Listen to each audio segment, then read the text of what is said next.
මැලේසියාවේ ඉන්න අපි අද ආවේ තවත් ලස්සන තැනක් බලන්න.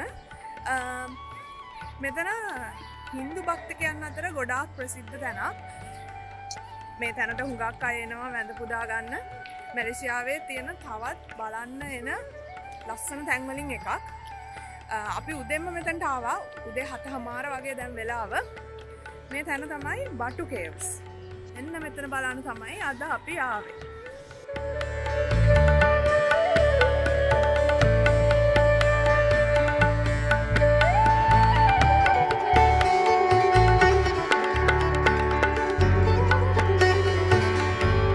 අද නම් පොඩ්ඩක් වැහිබර කාලගුණයක් තියෙන්නේ.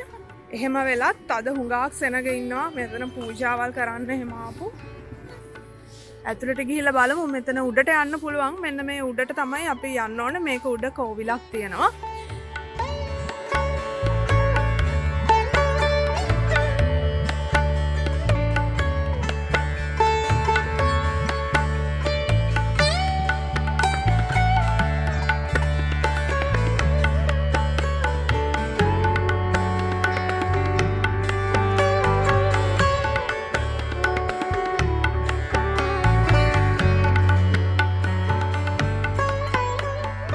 හින්දු භක්තිකයන් අතර බටු කේව්ස් ගොඩාක් ජනප්‍රිය වෙන්න හේතුව තමයි මෙන්න මේ පිළිමය.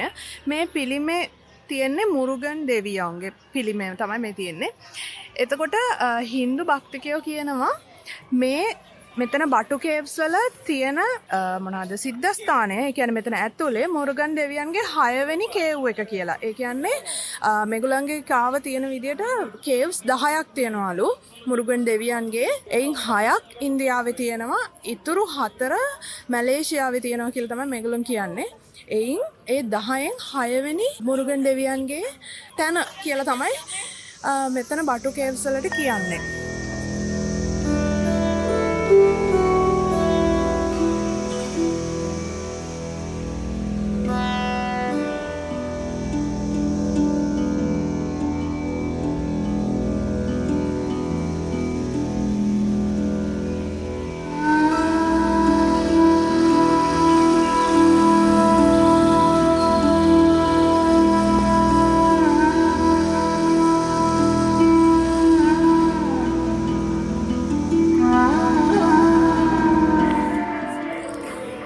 බටු කේව් එකේ පඩිපෙළ දිගේ නැගගෙන යද්දී මගක් හරියදී ඒ කියන්නේ උඩට ලං වෙන්නම මගදී වම් පැත්තට තියෙනවා මෙන්න මේ වගේ ඩාර්ක් කේව් කියලා එක තැන.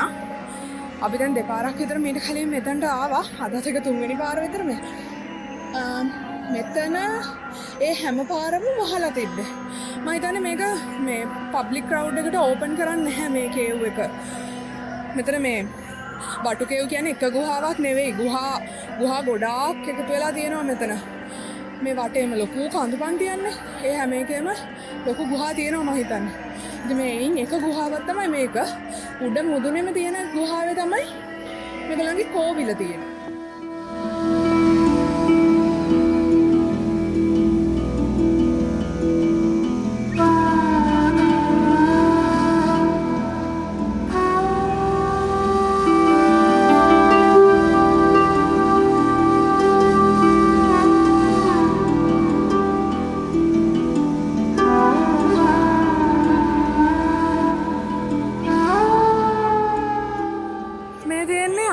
උඩටම ආවන් පස්සේ බටු කේව් එකේ අර ලස්සන පාට පඩිපෙළේ උඩටම නැගගෙන ආවට පස්සේ අපිට පේන දේ තමයි මෙතන උඩක් තියෙනවා කෝවිලක් හදලා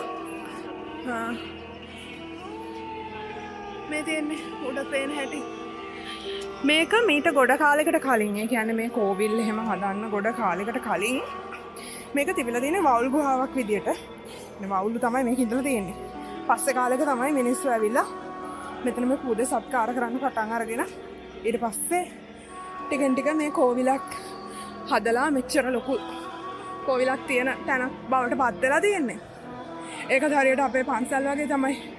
ඔය සමහර පුද බිම් තියෙනවනේ ලංකාවෙත් පන්සල් එහෙම. මුලදී පොඩි බෝ පැලයක් එහෙම තිබිලා ඊට පස්සේ ටික කාලයක් යද්දී මිනිස්සු එතනට වන්දනාමාන කරන්න ගිහිල්ලා පස්සේ ලොකු පන්සල් වලට පරිවර්තනය වුණු ඒ වගේ තැනක් තමයි මේක.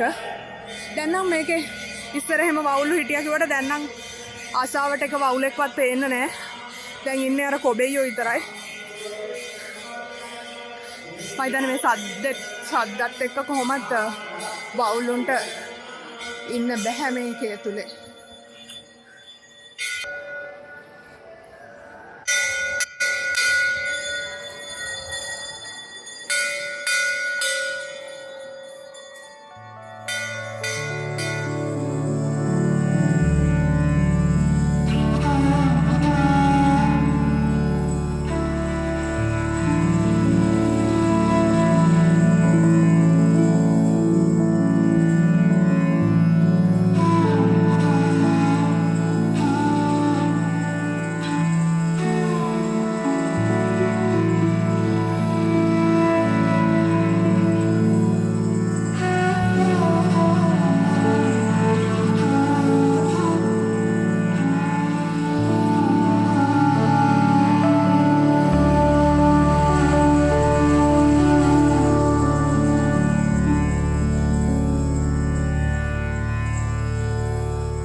බටුකේ උඩට නැගලා පල්ලෙහාට බැහැලා එනකොට අර තියෙනවා මෙතන පල්ලෙහාට බහැපු ගමන් දකුණු පැත්ත බැලුවම ලොකු හනුමා පිළිමයක්.